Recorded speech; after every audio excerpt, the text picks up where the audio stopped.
I haven't been as close to this story as others because I'm trying to track it from afar. And I'll tell you that when Ian says there's a second team, that's when my ears perk up. Like, we know the Dolphins, but then there's a second team. So I almost want to take Ian, put his feet to the fire and be like, who's that team? But there's a strategy for these teams to not be known, because if it doesn't happen, then it's, well, we could have had this guy. The Dolphins have been mentioned for Dalvin Cook. They've been sitting there. They did not go for the Dalvin Cook trade. But in the past, they were also the team long rumored for Tyreek Hill, and they did swing and get him, and Bradley Chubb, and they did swing and get them. I think this puts the Dolphins in a lot better position tomorrow than they are today if they add Jonathan Taylor to their offense. And they actually have the salary cap room to do it. The question is, what does Taylor want in this new contract that he's going to ask for if he gets traded? I've heard anything from $13 to $15 million a year. Now, McCaffrey makes about 16.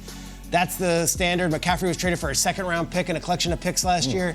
Is that what it's going to take? Do you put Jonathan Taylor in that Christian McCaffrey conversation? Because I'll tell you this, 49ers were solid last year. They got Christian McCaffrey. They basically didn't lose a game from that point on until the NFC Championship game. Does Jonathan Taylor put the Dolphins over the hump? I think it does.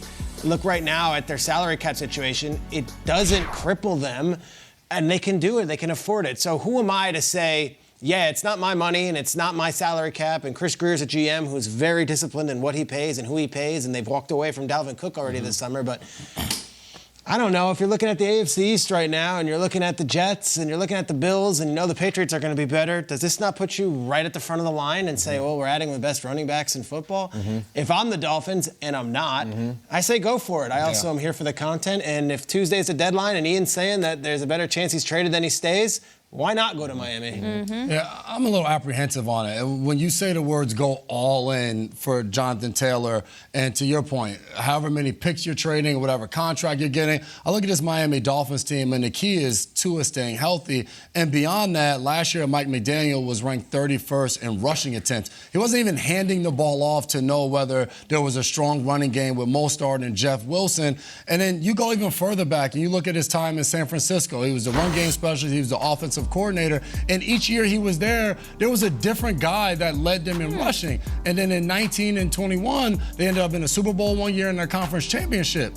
And they had a ton of success with different guys running the ball. It didn't take just one guy to come in and carry the entire load for them. So I look at a Mike McDaniel-led offense. I think it's less about making sure a guy like Jonathan Taylor who's there, but don't get me wrong, Jonathan Taylor is an absolute stud, the type of superstar you would want on your team. If you can get him at the right price, okay, but when you say the words go all in, that to me is a little terrifying, because I look at them, they went all in for Tyreek Hill. You have Jalen Waddle there. You have guys that Tua can spread the ball around and get the rock to and be able to have a good offense. Last year, they were one of the best offenses in the NFL with Tua in there at quarterback. So that's the only thing I'm looking at, and it's nothing against Jonathan Taylor. I think he's one of the best running backs. Can we look at that full screen again of all those looks? I think that's a good look when you get Carlos Hyde and you get all that's really interesting. I look at that, and those are all Shanahan teams, right? When they got McCaffrey, though, their offense blew off the lid. So would you say that's the counter to that, or no? They didn't win a Super Bowl. Like you're saying, they got McCaffrey, and that year, as far as they in 19, they were in the Super Bowl in that game with Mostert ran for 500 yards against the Packers. A very good chance to win that game. No, the counter is if he does that well with Elijah Mitchell, who I like.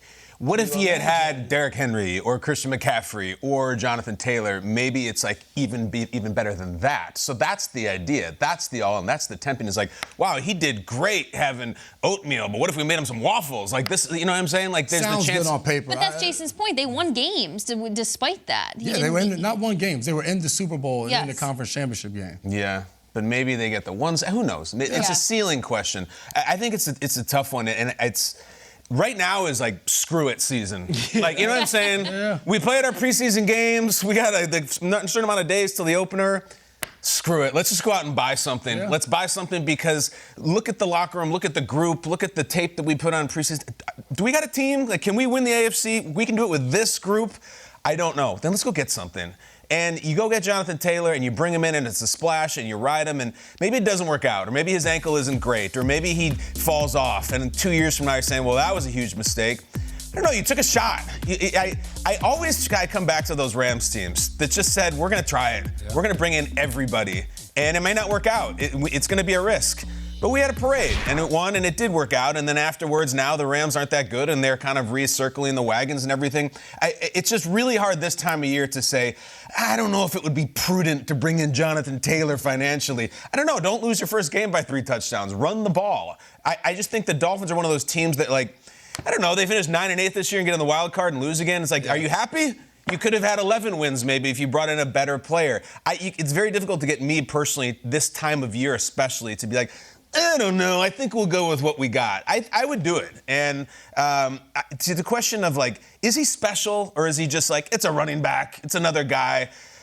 I brought up a stat last week that if you look at guys to start their career, just yards per carry, he is looking down on Eric Dickerson, on Barry Sanders, on Emmitt Smith. Like, it is a special, special thing that he has done with some offenses that were not exactly cooking. You give them McDaniel ingenuity, I think it would work. I would do it. I really would. And why not? What the hell? You're the Dolphins. Go try to win a few playoff games. Haven't won a playoff game since 2000. Let's change it up a little bit. Shake the cage, you know? It's true. You hear the second team, and I try to work my way around the country, and I, like, kind of flicker my eyes out west, and then I come full circle, and I hate to be the damper here, but I come back to Indianapolis, and if I were Shane Steichen, I'd be mad. I'd be really mad as to how this was handled. You go out and you ask me to draft a rookie quarterback who is inexperienced yet raw and has a huge upside, you hope.